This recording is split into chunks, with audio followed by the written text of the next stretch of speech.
करें बेकरी की आइटम्स, उसके ऊपर टैक्स लग गया, अंडों के ऊपर टैक्स लग गया, मर्चों को, लाल मर्चों के ऊपर टैक्स लग गया। जनाब स्पीकर, इससे बढ़कर दूध, उसके ऊपर टैक्स लग गया, और शीरखार बच्चों का जो दूध होता है, मिल्क पाउडर, उसको भी उन्होंने बख्शा, उसके ऊपर टैक्स लग गया।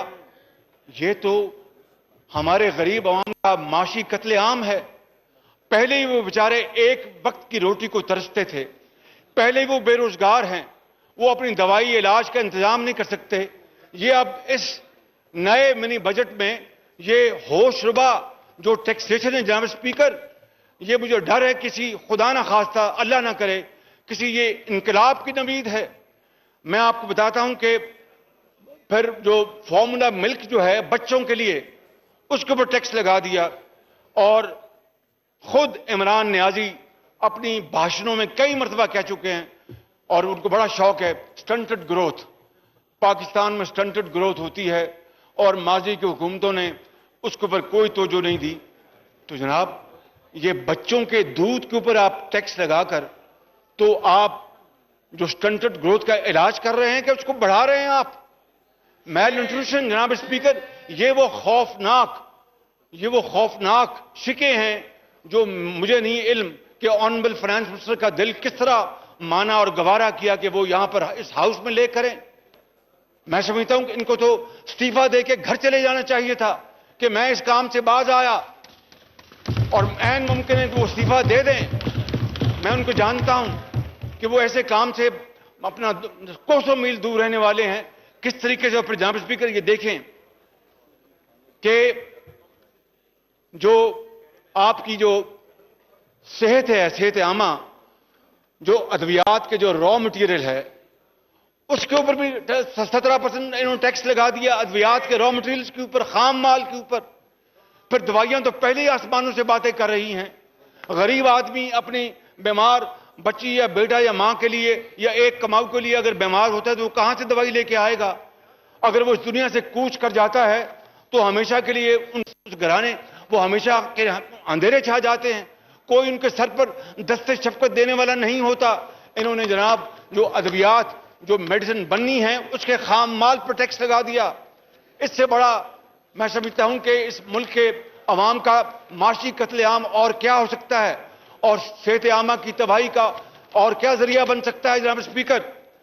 और फिर देखें, इन्होंने पब्लिक हॉस्पिटल, प्राइवेट हॉस्पिटल और इसके अलावा चैरिटेबल अस्पतालों को, उनको भी नहीं बख्शा। यानी जो खैराती अस्पताल हैं, अगर वो मशीनरी इंपोर्ट करते हैं, उसके ऊपर भी जनाब स्पीकर इन्होंने टैक्स लगा दिया।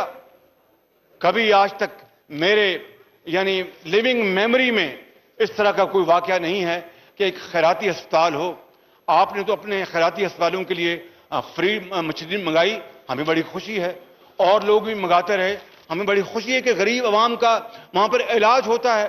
जो फ्री इलाज करने वाले जो फाउंडेशन हैं, खैराती इदारे हैं, उनकी मशीनरी के ऊपर भी इन्होंने टैक्स लगा दिया।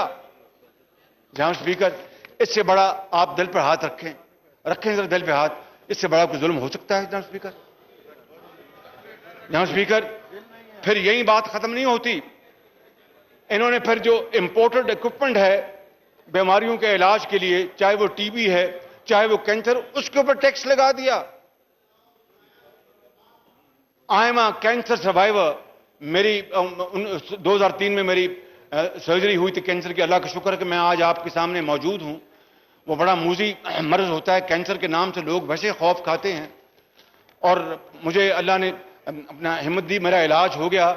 जो गरीब लोग जो कैंसर के हाथों इलाज ना होने की बिना पर मौत के मुंह में चले जाते हैं, और उनके बच्चों का फिर कोई पुरसाने हाल नहीं होता, उनके आंसुओं को पूछने वाला नहीं होता, उनको रोटी का इंतजाम करने वाला कोई नहीं होता, उनकी बीमारी और तालीम का कोई इंतजाम नहीं कर सकता। ये उन खानदानों के लिए ये आज जनाब स्पीकर ये एक बहुत बड़ा इन्होंने जालिमाना इकदाम किया है कि कैंसर और टीबी के जो अमराज हैं, उनकी मशीनरी जो उनको चाहे वो जो भी है, उसके ऊपर उन्होंने टैक्स लगा दिया। और फिर जनाब स्पीकर, बात यहीं खत्म नहीं होती। और जो वो मैंने अर्ज कर दिया कि खाम माल के ऊपर इन ड्यूटी लगाई। फिर जनाब स्पीकर आगे ज़राअत को देखें। पाकिस्तान अल्लाह ताला के फजल करम से इन 74 सालों में चंद साल उनको आप छोड़ दें जब कभी कोई खुश्क साली हुई या कोई और वबा आ गई कॉटन के ऊपर या किसी और के ऊपर, Pakistan has genuinely been a net exporter of our agri products. गंदम, चीनी हम सारा साल एक्सपोर्ट करते रहे। अब आके इनके दौर में we have become net importer, बजाय इसके कि ज़राअत को हमें दवाम बख्शना चाहिए। यहां पर इस ऑनरेबल हाउस में जो काश्तकारी से ऑनरेबल मेंबर्स का जिनका ताल्लुक है, वो इस बात की गवाही देंगे कि ज़राअत जो है वो पीली हो चुकी है। कॉटन का पिछले साल अपना उसकी पैदावार का बेड़ा गर्क हो गया। सिर्फ 5.5 मिलियन गांठें अपने प्रोड्यूस हुई। पाकिस्तान 14 मिलियन गांठों तक जा चुका है, रिकॉर्ड का हिस्सा है। और फिर जिस तरह इन्होंने चीनी बार बार और गंदम बार बार इंपोर्ट की, अरबों डॉलर उसके ऊपर बर्बाद कर दिए। जो मुल्क जो कि जिसका एक सबसे बड़ा जो उसका इसकी जो कैपेसिटी है वो एक्सपोर्ट आम जो है वो हमारी ये एग्री प्रोडक्ट्स है, वो बजाय हम एक्सपोर्ट करने के अब उनको इंपोर्ट कर रहे हैं और अरबों डॉलर पाकिस्तान का जाया हो रहा है हर साल इनके दौर में। अब देखिए अभी भी ये इंपोर्ट हो रहा है अपना गंदम भी और चीनी भी। और फिर LNG का जो हचर हुआ वो एक अलग स्कैम है। अरबों रुपए वहां पर खाए गए और पाकिस्तान के बर्बाद किए गए। लेकिन अब ये seed, plants, tools, chemicals of the agriculture, उसके ऊपर उन्होंने 17% GST लगा दिया है। ये हाउस, अगर इस हाउस ने अपने किसान की, गरीब किसान की इन्होंने पैरवी ना की तो वो हमें माफ नहीं करेंगे। जनाब स्पीकर, इससे बड़ा जुल्म और क्या हो सकता है। और फिर tax on locally produce raw cotton, जो रॉ कॉटन उसके ऊपर भी टैक्स लगा दिया। आप अपनी जो पाकिस्तान के वो जो मुर्गी जो अंडे देती थी, आप उसी का गला काट रहे हैं इस GST के जरिए। आप स्पीकर साहब नोट कर लें, मैं फिर बात करता हूं। ये मैं कागज आपको दे दूंगा अभी। नहीं, मैं जो आप लिस्ट है मैं उसके बारे में नोट कर रहा हूं। ठीक, ओके। हुकूमत का काम है। जनाब स्पीकर, आप ना नोट करें। मैं आप समझी नहीं है जिसने तकरीर जो ज़रई आलात है उसके ऊपर टैक्स लगा दिए, ज़रई आलात के ऊपर। इससे बड़ा और क्या जुल्म हो सकता है। मैं समझता हूं कि इनके इस जालिमाना इक़दामात से आसमान क्यों नहीं फट पड़ा, ये जमीन क्यों नहीं अपना फट पड़ी, ये जमीन में क्यों नहीं खुद ये जाके वहां पर छुप गए, बजाय इसके कि पाकिस्तान के 22 करोड़ आवाम के लिए एक और महंगाई का एक पहाड़ लेके आ रहे हैं। जनाब स्पीकर, मैं आपको ये बात बिला खौफ तरदीद बताना चाहता हूं कि ये कौम इनको माफ नहीं करेगी। ये कौम सड़कों पे आएगी और इनसे हिसाब लेगी कि ये टैक्स जो है ये किसी सूरत भी ये इनकी बर्दाश्त से बाहर है। और उसके बाद जनाब स्पीकर, चूंकि ज़राअत की मैं बात कर रहा हूं और ये बात it's a matter of record, it is a matter of record कि हमारे जमाने में जनाब स्पीकर यूरिया जो था, यूरिया उसकी कीमत 1200 रुपए थी।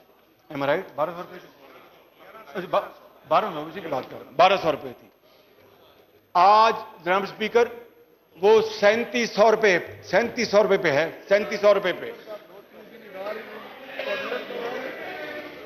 जनाब स्पीकर, जनाब speaker, DAP, no cross talk please. DAP हमारे जमाने में, मियां नवाज शरीफ के जमाने में DAP की कीमत वो 3500 रुपए थी। I am sorry, 2400। I stand corrected sir. मैं I was on the higher side ताकि ये तरदीद ना कर सके। जनाब स्पीकर, 2400। और आज DAP, ये मैं बात इस मौजूद ऐवान में आपके सामने आपको गवाह बनाकर कह रहा हूं कि आज 9,500 रुपए में भी ब्लैक में मिल रही है, ब्लैक में। और गरीब किसान जो पहली तबाह हाल था उसको बर्बाद कर रहे हैं। ये जो हमारी जो मौजूद मेंबर्स हैं जिनका ताल्लुक काश्तकारी से है, ये इस बात की गवाही देंगे। और ये इन्होंने जो मुकर्रर की है कीमत, उससे 3 गुना ज्यादा ब्लैक में 9,500 रुपये ब्लैक में बिक रही है, वो भी नहीं मिलती। और वो कौन लोग हैं जो ब्लैक कर रहे हैं? वो इनके फ्रंटमैन हैं, वो इनके डीलर्स हैं, वो इनके एजेंट्स हैं, वो इनके मिडलमैन हैं, जो दोनों हाथों से गरीब किसान की जेबें जो हैं वो खाली कर रहे हैं। इससे बड़ा जुल्म जनाब स्पीकर और क्या हो सकता है कि आप एक तरफ किसान की जो खाद है, उसकी जो डीएपी है, उसका यूरिया जो है, वो आसमानों से बातें करें, आप उसको से एक्सपेक्ट करें, तो करें कि वो पैदावार बढ़ाएगा और वो एक्सपोर्ट होगी। जनाब स्पीकर, ये किसको बेवकूफ बना रहे हैं, किसको धोखा दे रहे हैं?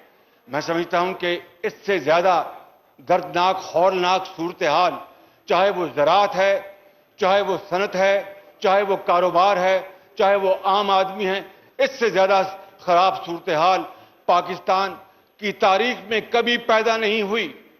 और मैं जनाब स्पीकर ये अर्ज करना चाहता हूं आपकी खिदमत में कि इन्होंने हमारी जो माशी कश्ती है वो तो डुबो रहे हैं, ये हमारी जो सिक्योरिटी की जो कश्ती है उसको भी अल्लाह ना करे डुबोना चाहते हैं। इन हालात में मैं समझता हूं जनाब स्पीकर कि आपसे मेरी इल्तिजा है, मैं ज्यादा वक्त नहीं लूंगा, मैं जल्द अपनी बात खत्म करूंगा। हम सियासी इख्तिलाफात रखते हैं, होने चाहिए, लेकिन मैं आज आपको अपनी तरफ से और अपने ऑनरेबल कॉलीग की तरफ से ये यकीन दिलाता हूं कि ये सारे गरीब मारी के इकदामात वापस लें, ये सारे जालिमाना इकदामात वापस लें, चाहे बच्चों का दूध हो, चाहे काश्तकारों का सामान हो या बीज हो या खाद हो, चाहे अस्पतालों की दवाइयां हो या मशीनरी हो, ये सारे वापस लें, लाएं दूसरा बिल। हम इंशाअल्लाह नियत के साथ इनका साथ देंगे और आईएमएफ का जो प्रोग्राम है उसको कामयाब करवाने के लिए कोशिश करेंगे। लेकिन इस तरह ये बिल लेके आए और उसको बुलडोज इन्होंने किया तो हम इस ऐवान में भी इसकी भरपूर मुज़ाहमत करेंगे और सड़कों पे भी करेंगे और बाहर भी करेंगे।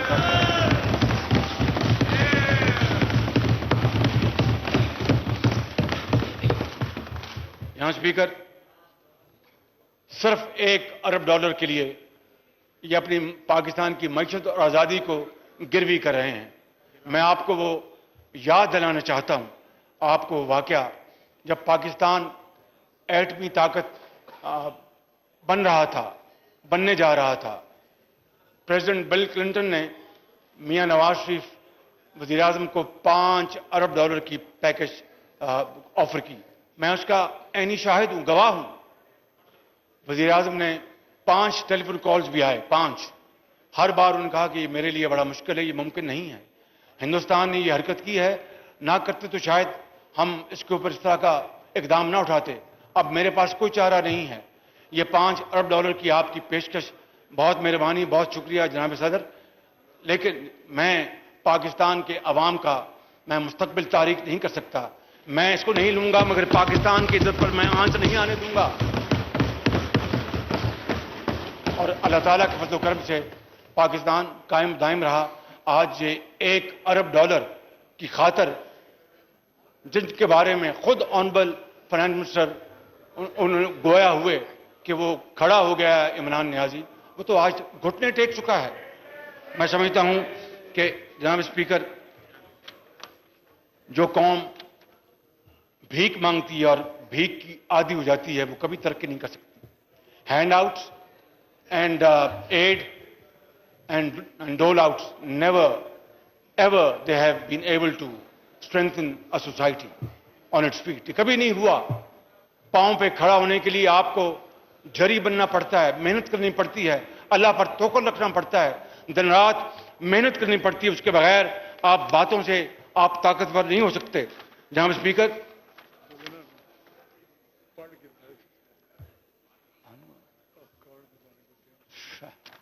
जनाब स्पीकर, मैं चंद मिनट और लूंगा आपके। मैं जानता हूं कि आप आंखों में इशारे कर रहे हैं कि मैं अपनी तकरीर खत्म करूं। जनाब स्पीकर, ये बचपन से आदत है। मैं गुजारिश करना चाहता हूं कि आवाम से पूछें, आम आदमी से पूछें कि महंगाई है कि नहीं। सिर्फ चंद हफ्ते पहले जनाब स्पीकर, केपीके के गयूर और बहादुर अवाम ने जो जिल्लत अमेज शिकस्त इनको हुई वहां पे, उन्होंने बता दिया और कौम को बता दिया कि महंगाई है कि नहीं। जनाब स्पीकर, ये वही केपीके है, खैबर पख्तूनख्वा, जहां से आपका ताल्लुक, और एक पाकिस्तान का खूबसूरत तरीन जो सूबा है, बेहतरीन, और वहां पर गयूर अवाम है, ये वही केपीके है जिसके बारे में ये पीटीआई, वहां पर इनको ना गरीब नजर आता था, ना इनको गुर्बत नजर आती थी, ना कच्चे घर नजर आते थे, ना कोई बीमार नजर आता था। अस्पताल और यूनिवर्सिटियां की उसकी रेल पेल थी। चंद हफ्ते पहले केपीके में इनकी बदतरीन शिकस्त ने इनकी आंखें खोल दी होंगी, और अब इनको वहां पर गरीब भी नजर आता होगा और गुर्बत भी नजर आती होगी। और जनाब स्पीकर, मैं आपकी खिदमत भी अर्ज करना चाहता हूं, आप एक सियासी शख्स हैं, कदावर शख्स हैं, बड़ा तजुर्बा है आपका। जब आपको, मैं आपकी बात नहीं कर रहा, मैं पीटीआई की बात कर रहा हूं, मगर मुखातब मैं आपको हूं। जब आपको गरीब और गुर्बत नजर ना आए तो मैं आपको बिला खौफ तरदीद कह सकता हूं कि फिर अवाम को पीटीआई अगले इलेक्शन में नजर नहीं आएगी। बिल्कुल, ये मैं आपको बिल्कुल डंके की चोट पे कह रहा हूं। जब शफाफ इलेक्शन होंगे तो फिर पाकिस्तान के करोड़ों अवाम इनको आटे दाल का भाव बताएंगे, और बताएंगे कि गरीबमारी और जुल्म और सितम और ये महंगाई और ये बेरोजगारी के नतीजे में वो इनको इबरतनाक सबक सिखाएंगे। जनाब स्पीकर, इसमें कोई दो राय नहीं है। आज एक मजदूर से पूछें, आप तो आम आदमी में फिरते हैं, आप अच्छी तरह जानते हैं। एक मजदूर से पूछें, उनके घर में खाने को कुछ नहीं, बच्चे उनके भूखे हैं। एक घराने में बूढ़े वालिदैन के लिए दवाई और इलाज का इंतजाम नहीं है। एक घराने में मां बाप के पास बच्चों को तालीम दिलवाने के लिए फीस अदा करने के लिए पैसे नहीं हैं। जनाब स्पीकर, उनसे पूछें जिनके पास जिंदा रहने के लिए कोई वसीला नहीं है। और जनाब स्पीकर, वो सफेद पोश जो करोड़ों इस पाकिस्तान में, और सफेद पोश की तारीफ आप जानते हैं कि जो किसी के आगे हाथ नहीं फैलाते, वो सफेद पोश, इनको क्या पता वो सफेद पोशों के साथ क्या बीत रही है कि उनकी सफेद पोशी की चादर महंगाई, बेरोजगारी और गुर्बत के हाथों छिन चुकी है। जनाब स्पीकर, इससे बड़ा जुल्म क्या हो सकता है कि जो नाम लेवा हो रियासत मदीना के, तो वहां पर एक यतीम, बेवा, सफेद पोश सब लुट-पुट जाएं। ये हो नहीं सकता, ये मुमकिन नहीं है। अल्लाह की हाकमियत में ये मुमकिन नहीं है। कुरान करीम इस बात की गवाही देता है। ये बात सिर्फ इसलिए हो रही है कि इनके अमल में जमीन आसमान का फर्क है। ये बात कुछ करते हैं और अमल उसके उलट करते हैं।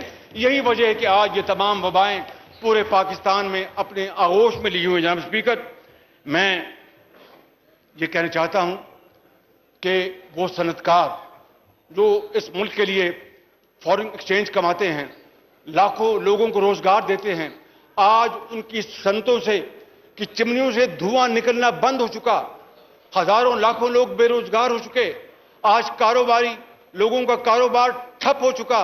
आज एक मजदूर जब चौकों और चौराहों में जाते हैं, आप सुबह देखते होंगे, सुबह 6 बजे पहुंचते हैं, 5 बजे फजर के बाद सारा दिन गुजार देते हैं और शाम को घर वापस आते हैं कि उनको मजदूरी नहीं मिलती। वो कहां से अपना पेट पालेंगे, कहां से गरीब बेटे के लिए अपना इलाज का इंतजाम करेंगे, कहां मां के लिए इस जाड़े में, सर्दी में कोई गर्म बनियान लेके आएंगे। जनाब स्पीकर, ये हैं वो हालात। और मैं आपको अर्ज करना चाहता हूं कि जिस तरह मैंने बात की ये किसानों की, ये किसान मारी जो उन्होंने की है पहले भी और अब इस मिनी बजट में, ये जनाब स्पीकर, ये है वो एक तवील दास्तान जो कि किसी भी क़यामत से कम नहीं है, जो गरीब अवाम को निगल रही है। मगर मैं ये बताना चाहता हूं आपको ये बात मेरी नोट कर लें जनाब स्पीकर कि वो दिन दूर नहीं जब गुर्बत, बेरोजगारी, महंगाई से सताए हुए अवाम का एक गजबनाक रेला वो निकलेगा और इस तारीख की सबसे निकम्मी, नाहल और करप्ट पीटीआई की हुकूमत को वो खसो खाशाक की तरह बहा ले जाएगा। थैंक यू जी। मैं फिर आखिर में इन्होंने कभी हमारी बात को ना मानना तो दूर की बात है, उसके पर गौर करना भी कभी इन्होंने पसंद नहीं किया, क्योंकि ये अपनी अना में गिरफ्तार हैं, अपनी जिद में रहते हैं, अना में रहते हैं। ये समझते हैं अपने आप को आइंस्टाइन, लेकिन उसके बावजूद भी जनाब स्पीकर, होपिंग अगेंस्ट होप, मैं इकबाल के इस शेर पे बात खत्म करता हूं, शायद कि इनको बात समझ में आ जाए कि तमन्ना आबरू की है अगर गुलजार हस्ती में। जनाब स्पीकर, तमन्ना आबरू की है अगर गुलजार हस्ती में, तो कांटों में उलझकर जिंदगी करने की खू कर ले, और नहीं ये शान खुददारी चमन से तोड़ कर तुझको कोई दस्तार में रख ले, कोई जेबे गुलो कर ले। असद उमर साहब।